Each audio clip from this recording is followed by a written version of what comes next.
Good morning, everyone. Yes, Beth already mentioned I work at the Europeana Foundation, and at Europeana, we're all about digital cultural heritage in Europe and making that available to everyone. So digital communication is an important aspect of our work. Can I have the first slide, please?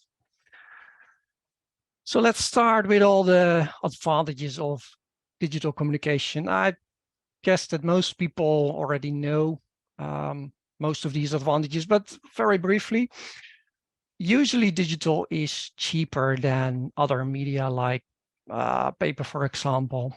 It's much cheaper to send a digital newsletter weekly to say 1,000 subscribers than to send the same information on paper. You have a wide audience. Potentially, you can reach everyone who has internet access. At the moment, that's already more than half the world's population, and that number is still growing. When you use the internet, your content can be available 24/7. That's a benefit. And people can easily reuse your content if you allow them to have proper licensing. For example, this recording, the recording of this session will be made available to other people so they can watch it later when they want to. And digital often has the potential to reduce carbon footprint. If I again take email as an example, sending an email is a much lower footprint than writing a letter by hand and sending it the old-fashioned way. But because email is so cheap and easy to use, we tend to use it a lot more. So that does undo some of the reduced impacts. But digital also has a few downsides. Can I have the downsides, please? Yeah, thank you. People often forget about those. The main downside of digital, as I see it, is that, well, there is still a negative impact. Even if it's reduced, it's still there. Laptops and mobile phones require electricity, and the larger part of all the electricity used worldwide is not, well, at least not entirely coming from renewable resources. I'll talk a bit more about this later.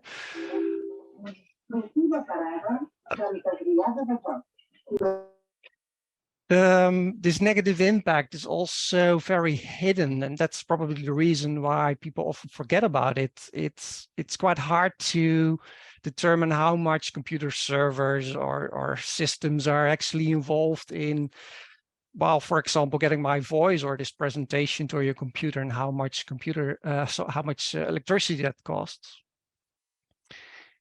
Next slide, please. So where does the negative environmental impact come from? Primarily, it's two things. You have all kinds of electronic devices, your laptop, your mobile phone, computer modem, but also wires for transmitting data. Well, this all has to be manufactured. That has an environmental impact. And eventually things break down and you throw it away. So there is also an environmental impact there. Sadly, only a small bit of all the electronic waste is recycled. The second thing is, digital by its nature requires electricity. And well, as I mentioned, electricity generation has a footprint worldwide. About 30% of all the generated electricity comes from renewables. So yeah, 70% of all the electricity has a carbon footprint. Next slide, please. Yeah, just some numbers on how large this negative impact is. It's hard to quantify just what your personal impact is, although there's some tools available, and I think other speakers will talk about that. But just to give you an impression on how big the problem is on a worldwide scale. More than 53 million metric tons of e-waste is generated every year. This number is already a few years old, from 2029 when this was investigated. So it's probably a bit higher already. And only 70%, it's very little, is actually properly recycled. And yeah, as a comparison, 53 million metric tons of e-waste, that's the same weight as 350 large cruise ships like the Queen Elizabeth. So that's quite a lot. And at the moment, ICT uses about 10% of all the electricity that's generated worldwide. There are slightly different numbers depending on what research study you look at, but it's roughly responsible for somewhere between 2 and 4% of all the CO2 emissions. While 2 to 4% may not sound like a lot, it's actually more than all the carbon emissions of a country like Germany, for example. And in fact, there are only 5 countries in the world that emit more than Germany. And the problem is unfortunately still growing. It's not getting smaller yet. Can I have the next point, please? Yeah, the expectations are that in 8 years' time, electricity consumption of the internet of ICT will increase to 20%, and that global emissions will rise to 14%. Well, that's a bit of the bad news. Now for the good parts. Can I have the next slide? Thank you. There are actually quite a number of actions that you can take to reduce these environmental impacts. I'm sure that the presenters that come after me will mention lots of things you can do, but I went ahead and grouped them into 5 categories. So first of all, you can try to use all your devices as long as possible. The longer you use them, the less new ones need to be manufactured or recycled. And if eventually you do need to dispose of your old computers, laptops, cell phones, make sure it's properly recycled. Ask some questions to your recycler, what they do with it. Switching to a renewable energy provider, well, many people probably already did so, but if you haven't, that really makes a difference. At least your computer and cell phone will be powered with green energy. And also, you can check if your internet hosting provider uses renewable energy.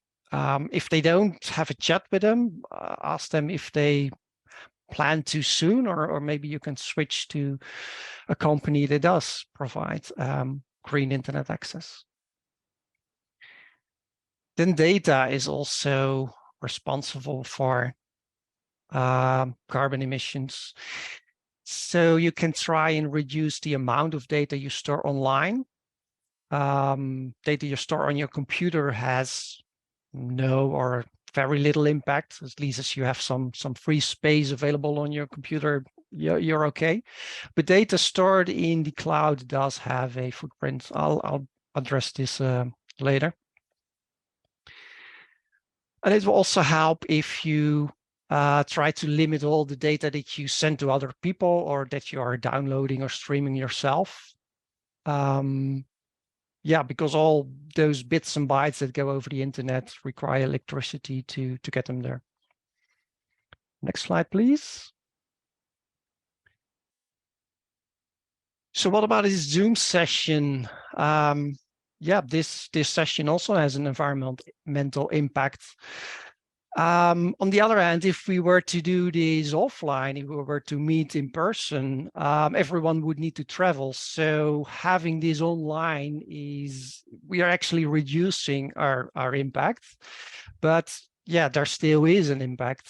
And researchers found that 1 hour of video conference, yeah, it depends quite a lot on the situation, on settings that you have, the number of participants, but roughly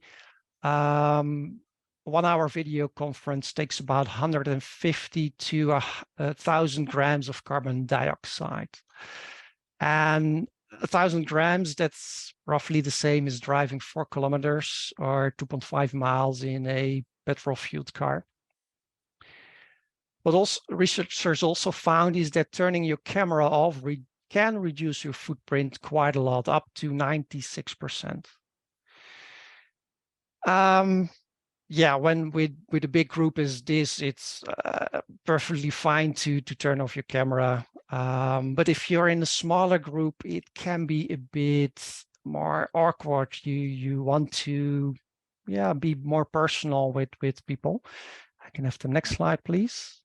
So what you can do then, if you are uncomfortable turning your camera off, which is the best solution actually to reduce your footprint. The other alternative is to reduce your camera resolution. Most video conference software has an option to do that. In Zoom, it's called, I've shown here the video settings of Zoom, and it's called HD. And if you turn it off, then yeah, you send less bytes. The image quality is reduced a bit, but it helps reduce your environmental impact. Google Meet has something similar. There it's called the send and receive resolution. And last time I checked, there is no such option in Microsoft Teams. Yeah, I hope they will add it soon, or maybe they have already. If so, please let me know. Next slides, please. In the interest of time, I'm gonna skip over this. Just mentioned there's just a lot of data already in the world, and it's just growing. Can I have the next slide, please? So what is it that makes online data storage much worse for the environment than storing it on your own computer? Well, data on the internet needs to be available 24/7. So yeah, those computer servers also need to be running 24/7. Already mentioned, yeah, electricity that is powering those servers. Only a smaller part uses renewable energy. And the issue is that all the data that you store online is copied, it's replicated, as they call it. And it depends a bit on what hosting platform you're using. But it's usually between 1 and 5 copies of your data, because the providers want to make sure that if anything happens to the original, they have backup copies. Next slide, please. I will be brief with this one. Yeah, there's quite a bit you can do there. Best thing is to look at your data regularly and see what you can delete and clean it up every now and then. It also helps to have organizational guidelines that indicate what you need to preserve and what you're free to delete. And it helps to think about this already when planning projects that generate digital data. And you can also participate in Digital Cleanups Day, and there's actually a worldwide digital cleanup day, 18th of March. So yeah, do check out that website. And we're at time, so yeah, I will leave you with a small exercise that we don't have time for to do, unfortunately, at the moment. But after this session, please do have a look at your email, online documents, try and find the biggest 3 or 5 or whatever, how much time you have, the biggest documents that you have, and see, do I really need those, or can those be deleted? And on the next slide, I will leave you with that, have some tips how to do that for Google, Google Drive, Microsoft Outlook, and iCloud.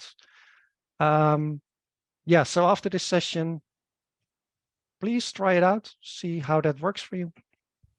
And thank you for your attention. Thank you, Patrick. That was great. And how great to have something you can do as soon as you finish this Zoom, go and have a look and take that action and see if you can get rid of those top 3 to 5 emails or documents you've got. Brilliant. Great. Well, let's see what Marco Fiore can add to that. So Marco is policy officer at Michael Culture Association, and he's especially involved in advocacy for the environmental and social sustainability in the cultural heritage sector in Paris and in Brussels.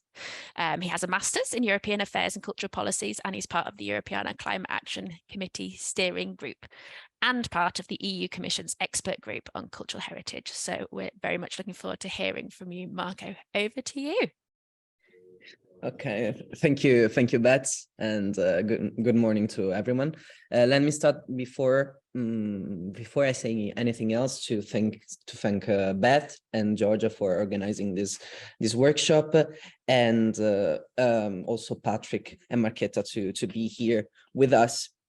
So a bit about Michael Culture. We are a trans-domain network for cultural heritage and the digitization of the cultural heritage, and we are part of the aggregators forum in the Europeana network. So we are quite involved in these topics, of course, of digital sobriety, as you will see. And I wanted to start with all these numbers. I wanted to start with a little story. So Camille thinks about her environmental impact every day. Of course, she's a typical French girl that she goes by bike to the office. She's vegan, and to reduce her environmental impact, she buys a second-handed clothes. Every time she goes on a flight, because she has to for work, she plants a tree on the digital platforms that are available to plant trees. And of course, she knows that electricity has an impact, so she tries to reduce it as much as possible. But at the same time, next slide, please. She needs IT and internet to work in communication, because she has to do calls on Zoom or Google Meet. She has to use her computer to produce content for communication, and she has to browse constantly to different websites and to create content on social media. And since she works in communication, she also has to take pictures, to use social medias on her phone. So she has a different phone, a company phone, let's say. So this was just to give you an idea of the reality of the things, because most of the time we think, okay, I want to lower my impacts, but at the same time we are kind of forced to use these technologies in our everyday life. So next slide, please. So Camille we'll learn about digital sobriety. Digital sobriety is a concept that it's pretty new, let's say. It has been crafted and created by different French organizations, such as the Shift Project and Green IT, and it's started from what Patrick was already saying. I mean, we know that right now digital technologies are responsible for 4% of greenhouse gas emissions, and it's a figure that is expected to double by 2025. And it's estimated that in the cultural sector, especially the energy required for this sector is increasing at 8% by a year. So we know that the internet imposes a threat to climate change in a way, since it's responsible on a percentage of the emissions. But at the same time, we use it constantly. And what Patrick was saying before was really interesting, because he was talking about emails, and he was talking about the difference between normal emails and normal letters, the ones that you write, but since you're writing them, it requires a little bit more effort. You do not send constantly letters to other people, while with emails, we are constantly kind of chatting. And so digital sobriety is about this. It's about understanding that now our digital habits are built around automatisms. So we have attention-grabbing designs, economic models that make the continuous consumption a fact. But understanding this and understanding that we cannot really do completely without digital, but at the same time, we can lower the use that we do of it. And since it's part of our daily life in every sector of our life, academic, professional, family, public, it's about finding the good balance, making the right choices, and more instead of right choices, good choices, because you, of course, whenever you are in front of these topics, you have to you're on a crossroads sometimes to create a more interesting and more colorful design for your communication, but at the same time, you are having an impact. So digital sobriety, with this quote, someone who is sober is someone who does not drink. Sobriety therefore leads to an increasingly reduced use of digital technology. We are going towards this. For the cultural sector, it's interesting because this idea started from the live performances sector, especially with the COVID pandemic. We realized that we were using a lot of the internet to live stream content or to stream in general content. At the same time, we recognized that that was having an impact. So this idea, this topic is now translated to the cultural heritage sector. More and more we're talking about this. So if we go in the next slides, please, you see before giving you concrete tips, let's say, to lower your impact with communication, I wanted to talk about policies that are involved the concept of digital sobriety. Whenever we talk about this kind of topics, we feel like we are on a crossroad again. Acculturation versus policies.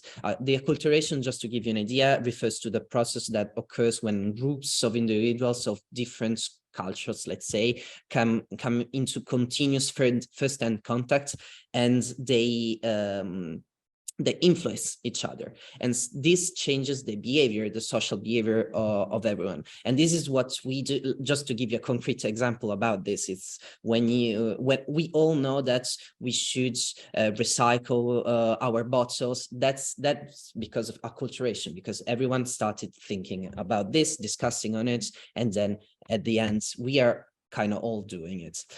And then there are policies, the policies that change let's say, the big framework. And if we go in the next slides, more than saying acculturations versus policies, I wanted to say that the two things, they should work together, because I don't want to, while preparing this workshop, we were talking about, this is so, this could have such a low impact on the impact that we have on environmental level, and so we need policies, but at the same time, discussing, we realized that it's important, the everyday action that you take, of course. So going on the next slides, let's go quickly through the policies that influence this topic. Since I'm in France, I'm based in Paris, so I came in contact with this topic because it's a French thing. It's a very French thing. The loi RIN, de réduction de l'empreinte environnementale du numérique. It was enacted in November 15, 2021, and it's a very interesting law from the French Senate that wanted to reduce the digital sector's environmental footprint, and by making for its purpose to make all stakeholders in the digital industry accountable. So we're talking about consumers, digital professionals, and the public sector in general. And it's also focuses on a local level. because we have the idea is that as of 2025, the municipalities and their inter-municipalities with more than 50,000 inhabitants must develop a responsible digital strategy here in France. And also it takes an account the raising awareness about digital sobriety. The idea is to create create classes in schools about this to raise awareness. And then on the next slide, we see that on the EU stage, this is something that was kickstarted because of France. Again, during the French presidency of the EU Council, we had the Toulouse call for a green digital and green and digital transition in the EU. We in the EU, we always talked about using the digital to have less environmental impact in general. You know, like okay, we are not having a real meeting right now, so you didn't take a flight to Den Haag to be all together. Okay, but at the same time, we are having an impact. We already talked about it. So this Toulouse call was about really giving a kickstart at the EU stage of the conversation. So next, in the next slide, you see that we have the next steps in Europe. Let's say that, of course, the Green Deal now is taking in account this this dimension, and also in the framework of the Fit for 55 package that should that invites and brings the policymakers and stakeholders to lower carbon emission at least by 55 by 2030. It was created a European Real Digital Coalition that is a group of companies committed to supporting the green and digital transformation in the EU. And it was formed, and this is really interesting, by 26 CEOs of ICT companies. You see people from Nokia, Aruba, Orange, so very, very ICT companies. And the very interesting fact is that they are committing to it with all their companies. So it's the company that is committing to it. Okay, let's go directly to the tips. Concrete tips to lower your environmental footprint with communication. I'll go quickly through them, and if you have any question about them, we can go more in depth later. But it's links to a few of the things that Patrick already said, and also what Marketa will say after. So first of all, extend the lifespan of your equipment. It's one of the things that has the most impact, the production of the equipment, and leaving aside the whole social and working condition of the people assembling your laptop. That's another other topic. But the average respective lifetimes of the items in your equipment are usually 3 years for a laptop computer and 2.5 years for a smartphone. The idea is to have to lengthen these lifetimes to 5 and 3 or 4 years respectively by treating them well, by not just changing it because it's not working that well, and but if you need another device, let's say, because you really have to change it, on the next slide, you see a second or parallel life for your devices. There is a concept that is called bring your own device, which is for communication. We were making the example of Camille. She makes content with her phone. But she had to buy another phone with a company. You should, I mean, if you can avoid it, you should, to have different devices, and you could try to use your own computer, your own laptop, your own smartphone for work. But at the same time, sometimes you really need that to buy. to buy the new terminal. So please think about buying reconditioned and second-hand products. There are lots of places where you can buy it, also online, Facebook, or if you're from Italy, Subito.it, or in France, Le Bon Coin, Back Market. It's full of places to buy these kind of things. On the third tip is to, and this is pretty clear for anyone, but how can we do that? Reduce the energy consumption of your devices. How can you do it? You just when you're not using it, you just switch off location services, Wi-Fi and Bluetooth, and then you don't have them constantly plugged in, and this is going to help also to the lifespan of your computer, to the heart of your computer or smartphone. And you should close an application that use a lot of data, these kind of things. Next slide, and this is probably the most important thing for people working in communication, is that you should be sober with videos. It's almost 1% of greenhouse gases emissions, and I remember the statistics that watching a movie on Netflix in 4K, like Pulp Fiction. It was Pulp Fiction, yes. It weighs around 10 gigabytes. Which is 300 times more than an email with an attachment, just to give it and to connect also to what Patrick was saying before. So what should you do? When you watch and when you upload content, please do it at the lowest quality possible. Let's say that a 720p is the best, because it gives you a good content from a visual point of view, but at the same time, it doesn't weigh as much as a 4K or a 1080p.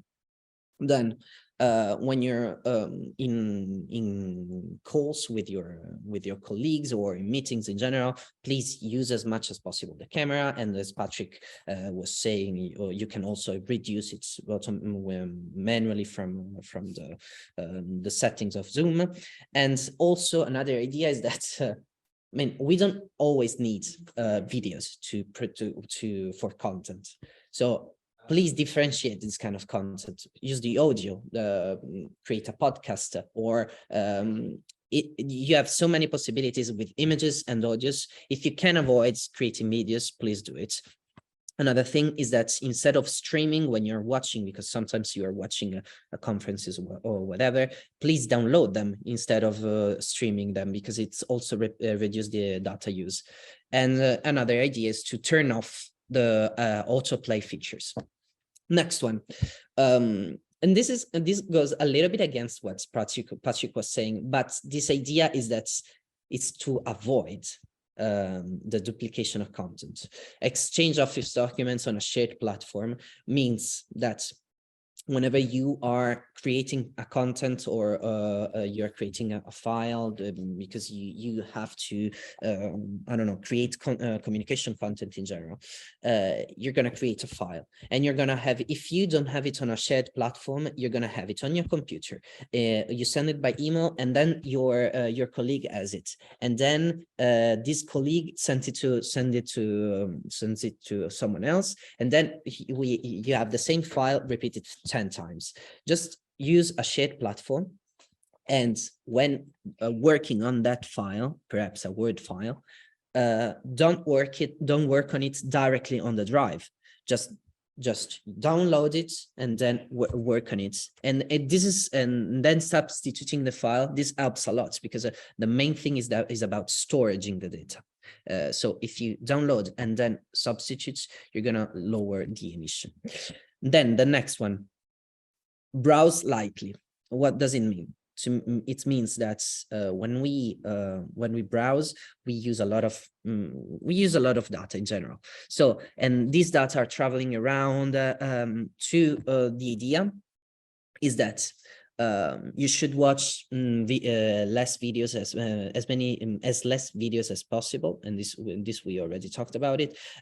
Using the Wi-Fi instead of the data on your phone is less energy intensive, and Also, regularly deleting your browsing history is another fact. Or instead of looking for things on the search engine like Google, you go directly to the website. This is it's estimated to reduce a factor by 4 for each employee that does that, if you just go directly to the website instead of passing through Google.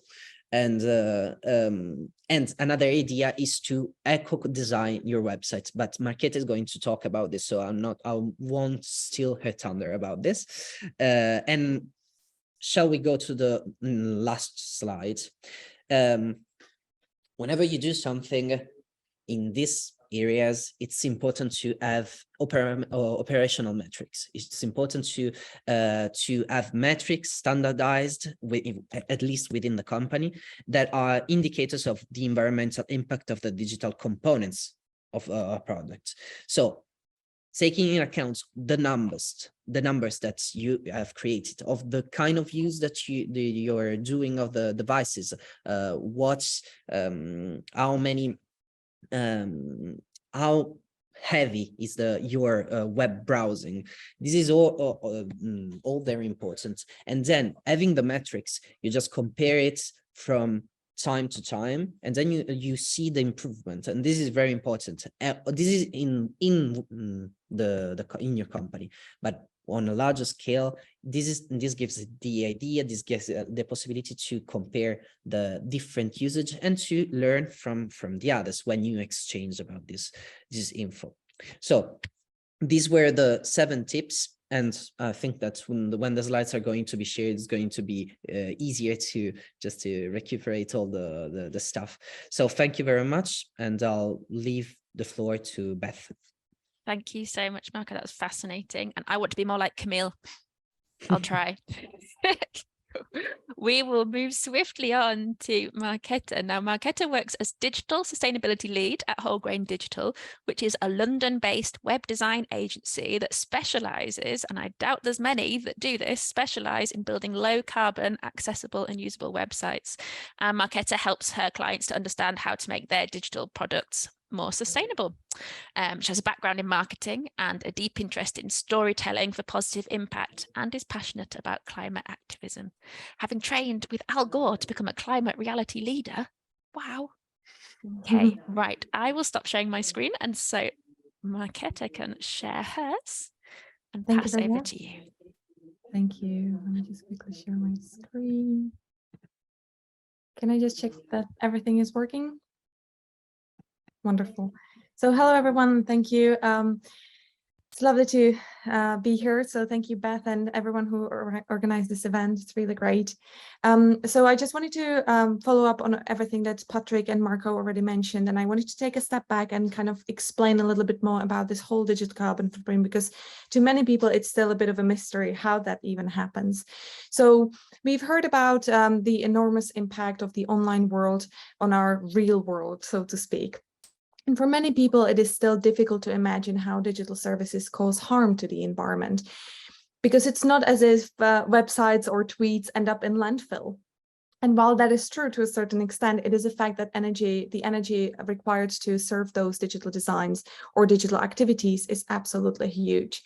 So we think of digital as being virtual and in the cloud. It all sounds very non-physical, non-tangible, but it is very physical. And I wanted to explain why. So where are all the emissions? There's energy used at all stages of web production, from the manufacturing process of hardware to data centers, and then from transmission networks to end user devices. And these things make up the complex system, which makes it possible for us all to visit a website, search Google, watch the latest Netflix series, or join an online webinar like this one, like we are right now. So when we use the phrase internet emissions, we're referring to the energy generated often by burning fossil fuels to power this entire process. The energy used to manufacture the devices we use to connect to the internet and indeed build the internet, because the internet truly is built, it is very physical.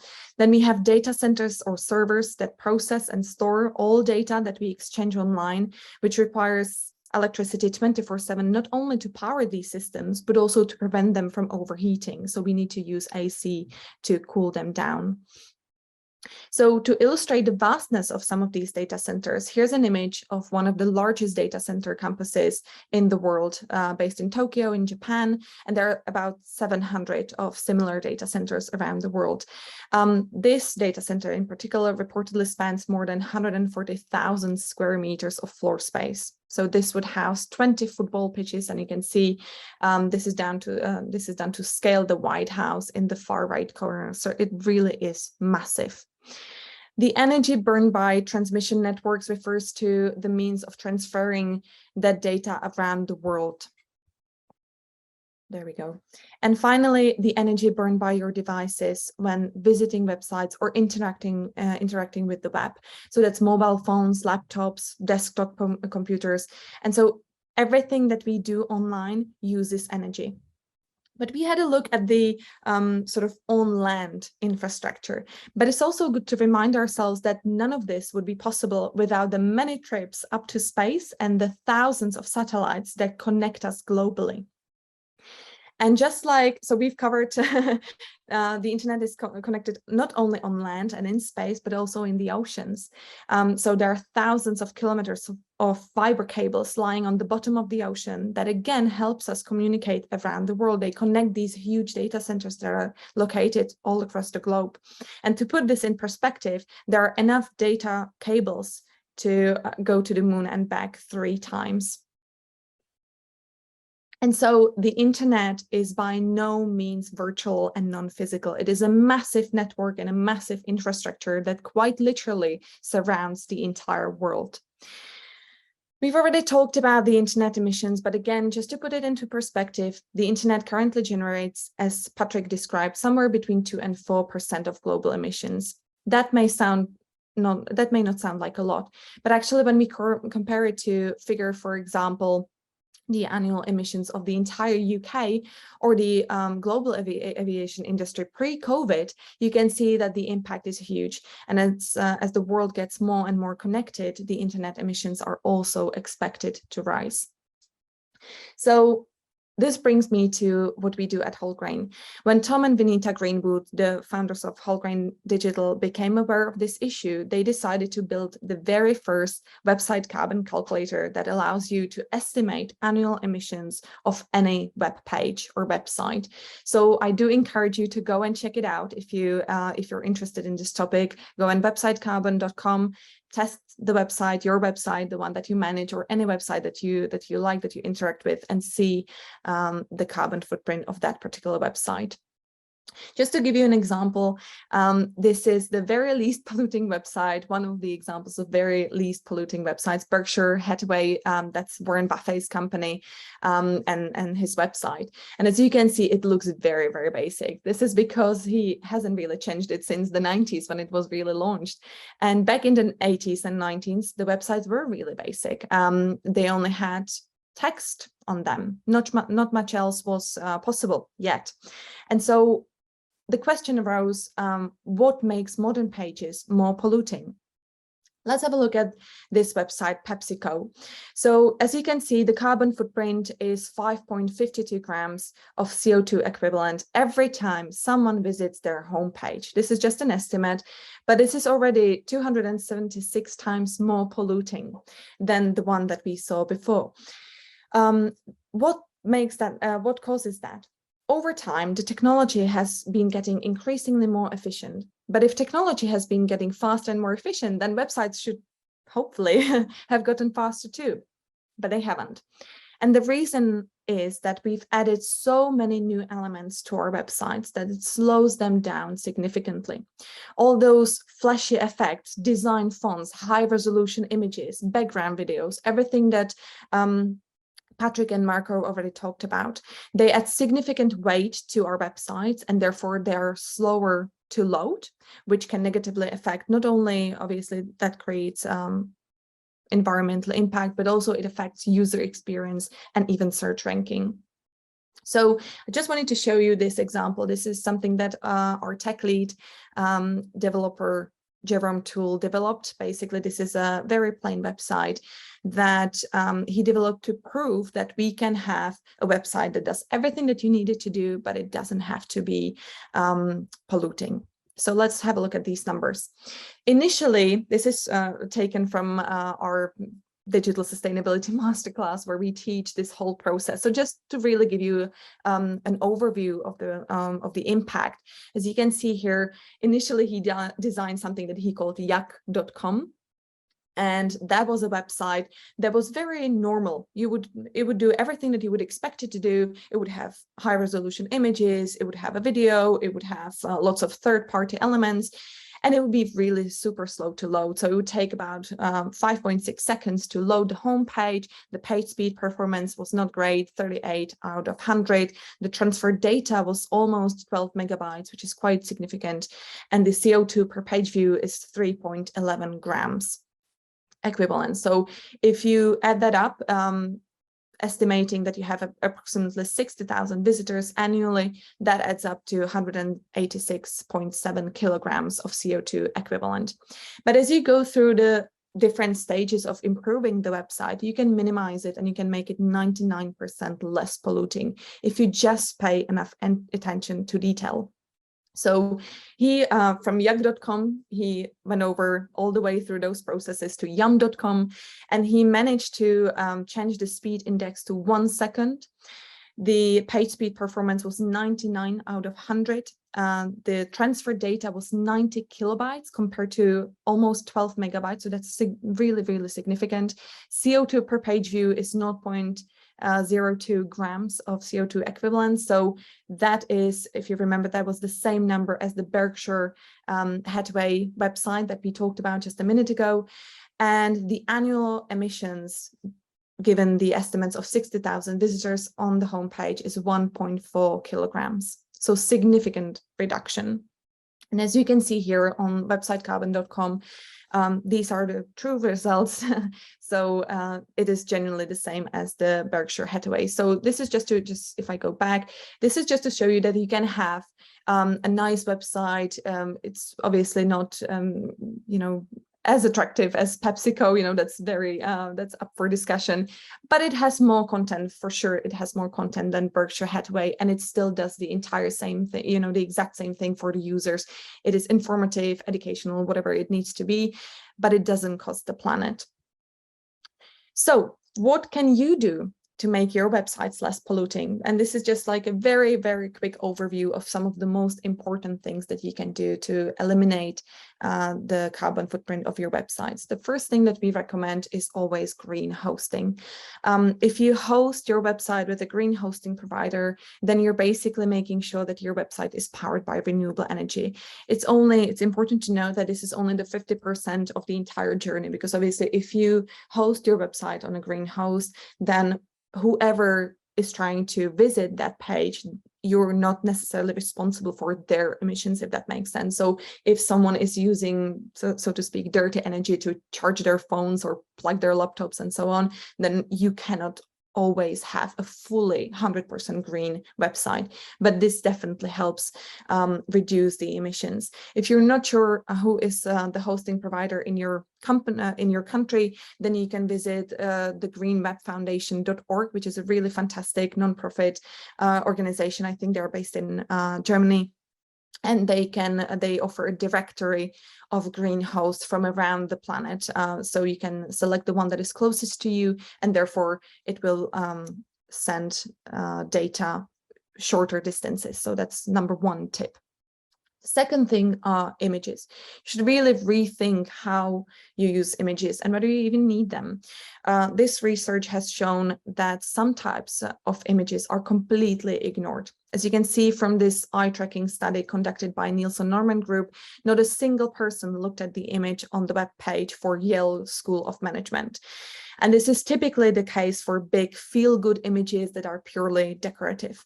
What this tells us is that rather than looking nice, ultimately users prefer websites that focus on the information they want. So it's really important to keep this in mind. And when you design your websites, it's good to understand or have some sort of understanding of the impact of images, because not always we need to use them. To give you an example of the work that we've done on this website for rights for children, we used SVG, so different Fermat scalable vector graphics and subtle animations instead of high resolution images, and it scores better than 90% of web pages on Website Carbon. So you can be quite innovative and quite creative when it comes to designing a better website. You can also decide to remove images completely. So here, for example, we collaborated with Volkswagen, who decided to create a second version of their website that you would be able to switch on with a toggle. That would be on the very top of the page. And you would be able to replace all images with ASCII images. And ASCII images are basically images that are created using text characters. So going back to Berkshire Hathaway, obviously it's much more attractive, but you wouldn't believe that this on the right hand, this website is also not using any images. All of that is just text. There is also something to be said about dark mode. Increasingly, more and more, basically, we're actually trending towards designing in dark colors, partly because we find it offers higher readability, but also because it simply consumes less energy to display darker colors than lighter ones. This is because when you have a fully white background on your screen, then obviously that screen needs to be brightened up, and that consumes more energy than, for example, if you tone that down and if you use more darker images. I should note that this is only the case on OLED screens, but we're starting to see a trend towards this new technology in manufacturing over LED screens. And the reason is that they quite literally switch the pixels off for the color black. So when you have darker images or when you use dark mode or something like that, wherever it is black, you can imagine that those pixels are switched off and therefore they consume less energy. Another thing to say about videos, obviously, just to follow up on what Marco already said, is that you should avoid autoplay. It's really important to bear this in mind, because autoplay, basically what you do when someone visits your website and you automatically play a video to them, is that you make them download the entire length and the entire weight of that video to their devices. So it's always better, even from the user experience perspective, to allow them to give them the choice to play that video only if they are interested. So it's really important also for returning visitors. If you imagine that you go to the same website, let's say twice or 3 times, you don't always want to watch the same video 2, 3, 4 times, or however many times you visit that particular website. If you do need to use videos, then host them with green hosts. For example, YouTube claims that they use renewable energy, or Wistia. You should also try and be really strategic when it comes to videos. You know, again, just to follow up on what Marco said before, is there a better way to communicate that content with your audiences rather than through video? Is there a better way? Can you do it in text or in images, or can you do it in perhaps a shorter video? Storytelling in this has a big role to play. So it's always good to question whether you could do something else. Another thing to consider is reducing tracking codes. On many websites, as we've seen in our agency work, many people switch on tracking on their website for quite virtually everything, because they want to have everything available just in case they need it at some point in the future, but rarely that happens. So it's really good to just be strategic when it comes to what you want to track, what you want to understand on your users' behavior, and then only track those actions. Create events, for example, in Google Analytics, and only track certain events. For example, if someone clicks on a contact form, you know, then track the journey that actually led them to it, or similar things. But it's always good to not track just, you know, absolutely everything on the website, because if you can imagine that all of that is data that are being kept in storage, and that they can have a really big carbon impact. Lastly, discoverability. So that basically means that you need to help your users find whatever it is that you are offering. And there are 3 things that I wanted to mention. First of all, search engine optimization. You really need to be able to communicate with search engines what is it that you offer, so that they can lead your users or your audiences to you in a quicker manner. That's really important.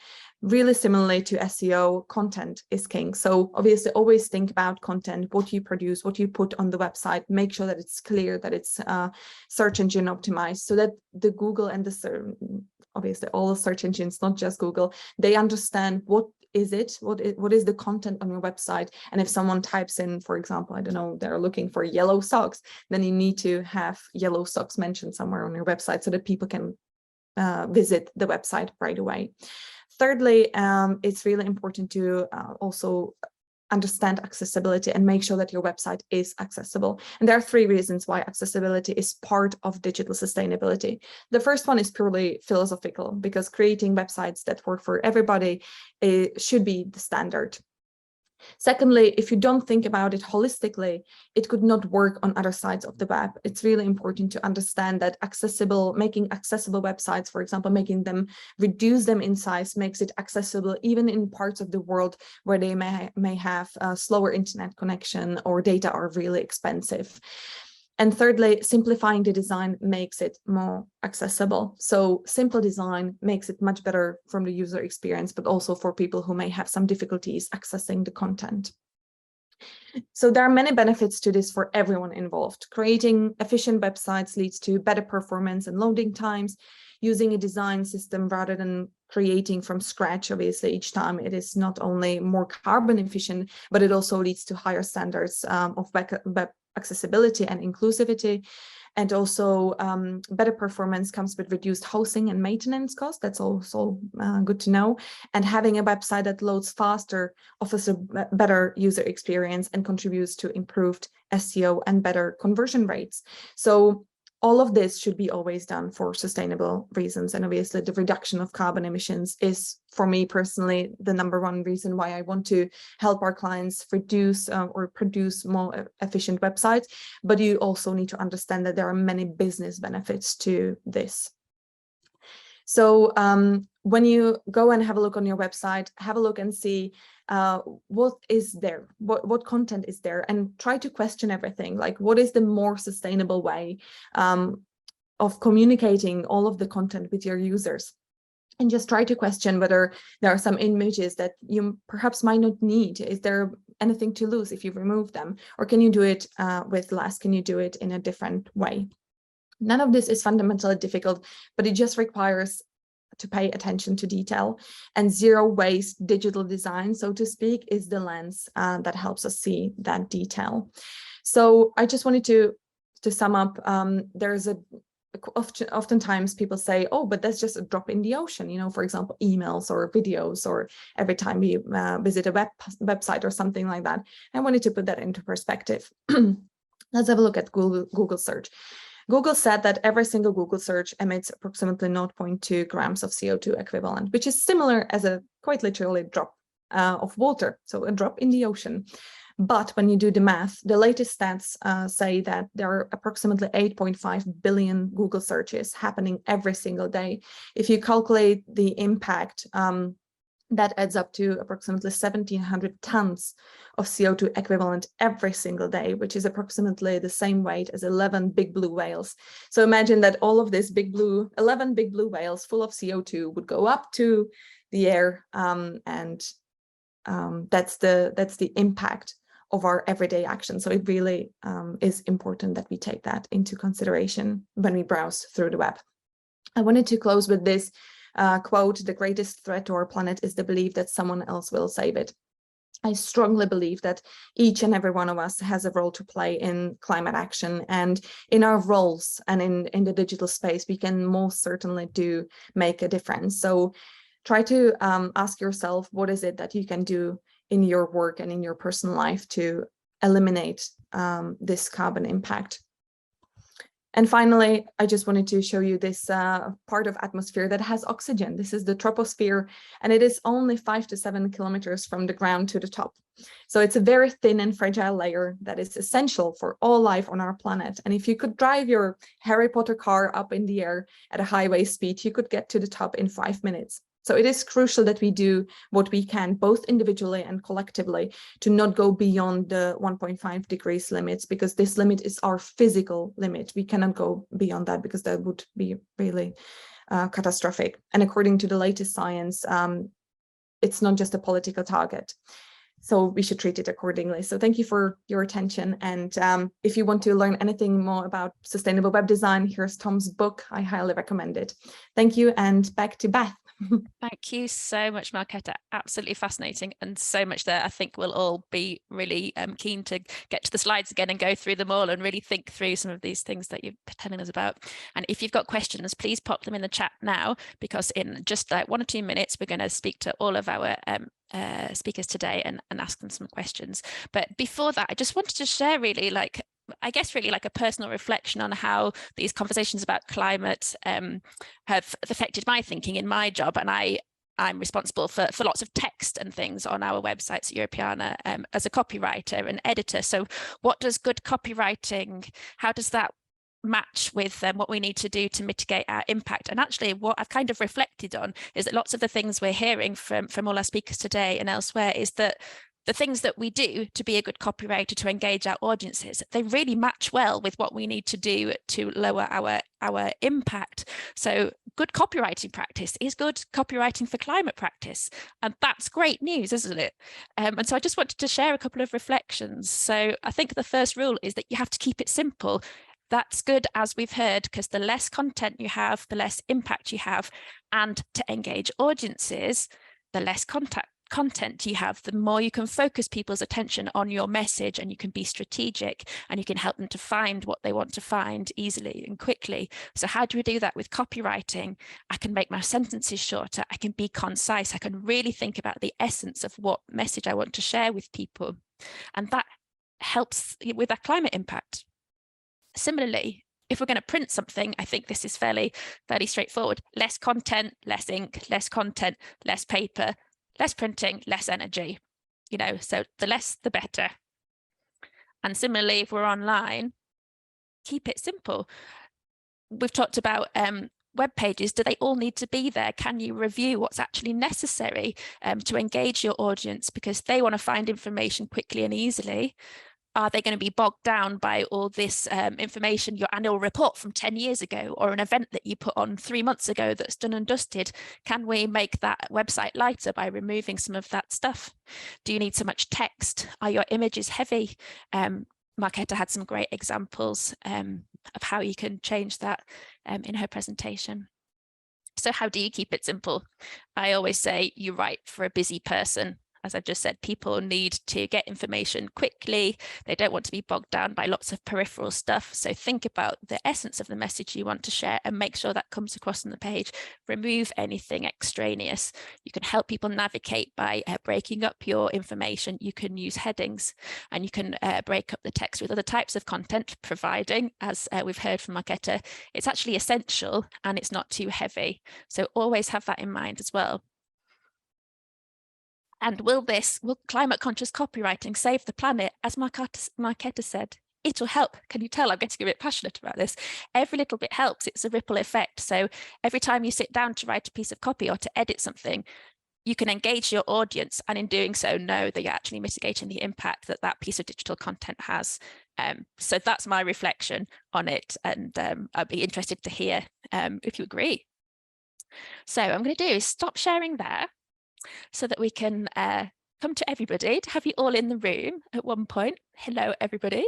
If you want to, you can turn your videos on, lower your resolution if you wish. And let's address our wonderful speakers and ask some questions. Have we got everyone? We've got Patrick, we've got Marco, we've got Marketa. Wonderful. So we have some questions here from the chat. Frederick asked, Marco, you introduced some interesting law and regulation work from France. Do you have other examples of legal developments in national context, things that people can keep an eye on for inspiration? That's an interesting question, because actually there's not much of it. That this is a new concept, and also without talking about digital sobriety per se, the idea of reducing the environmental impact of digital is not something that we talk a lot about on a policy level. It's true that the Toulouse Call that we were talking about before, it was signed by the 18 different member states. So they were there when this was signed. And another thing is that the former minister for ecological transition in Italy, Cingolani, he mentioned digital sobriety in one of his speeches, and he wanted to do something about it, but then the government changed because it's Italy.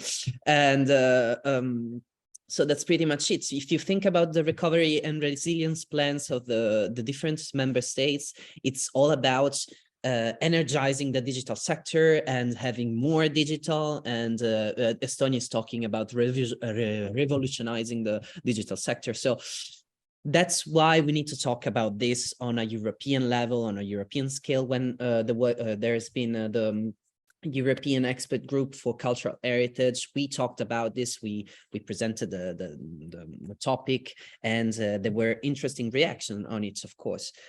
So we need to talk about of this more on an advocacy level to increase the chance of this being translated to policies and legislation. Marco, there's a really interesting question as well, sort of linked from Valentina, who talks about, as a cultural professional, Valentina's wondering how this approach connects with the urge that we get in the cultural heritage sector to produce more 3D data, for example, to have more quality, higher quality data, more user interaction. So that's all stuff that requires more energy and more resources. How can we navigate that balance? And I don't know whether you'll have the answer to that today, but it's perhaps an interesting question for the climate action community to explore in future. Does anyone have a reflection on that? I can say that I don't really have an answer for this, because it's actually giving yeah, exactly. I mean, it goes in contrast with this idea of sobriety. We're gonna find in the next few years a good balance of it. I mean, European is going to be the new cloud for heritage, and this idea that we need to produce this type of content is important. I mean, I'm gonna leave the floor probably to Marketa and Patrick, that they know a little bit more the answer on a technical level, but we need to be as users we need to use as less as possible, and as producers to produce as less as possible as we can, and that's something we should think about. Marketa, do you have a reflection on that? We're being pushed to produce more and more. From your perspective and your experience, what can we do to do that in a responsible way? I think it's definitely true that companies are increasingly they want more content, they want more data, but it's important to always question why. Keep asking why, because if they can't give you an answer on why they actually want to track that, then it's perhaps not necessary. And just one example to give, just going back to email marketing, I think many companies are sort of proud to have 150,000 subscribers, but when you ask them about their open rate, it's probably somewhere close to 3% or something like that. So it's not necessarily about the volume, but it should be about the quality. It should be speaking to the people who actually open it, who interact with it. So I think this is definitely a journey that we need to take and learn through this process, but understanding that we should sort of customize the content for the people who are genuinely interested in the content that we send out. That's important. And also, I think that it's important to, for example, specifically with email marketing, to always invite people to unsubscribe, or perhaps do a little audit of email marketing lists and say, okay, so these people haven't opened our newsletter in the past 12 months. Maybe they are no longer interested, or maybe those email addresses no longer exist, or something like that. So perhaps they could reduce them down. Obviously, some people will not be happy to hear this because they always want to say, oh, we have 150,000 subscribers. But it's not the same thing as how many people actually open it. Yeah. Valentina, did you want to respond? You've got your... Yeah, maybe just to add, I didn't mean to sound provocative with my question in the chat, because the answer to this question does not exist. But I was referring to the point that Marco did in his nice talk, that it is true that we need acculturation of the people and we need policies. But when these policies, I mean, are in contrast with other policies, that becomes an issue. And I agree certainly with Marketa that perhaps volume is not the answer, is not what is really needed. I mean, less is more, no? Sometimes, but it is difficult. I mean, as a cultural professional, I feel this pressure on producing high quality 3D cultural collections, because that will unlock the potential of cultural heritage. This I can agree, but on the other side, I mean, this has a cost, and the cost in terms of actual costs, in terms of climate costs, in terms of any cost that you can imagine, cannot really be on the shoulders of cultural heritage institutions, I believe. So there are more questions than answers, I think, in this challenge, but it is very good that we are discussing this, and I found this webinar very useful to launch reflections.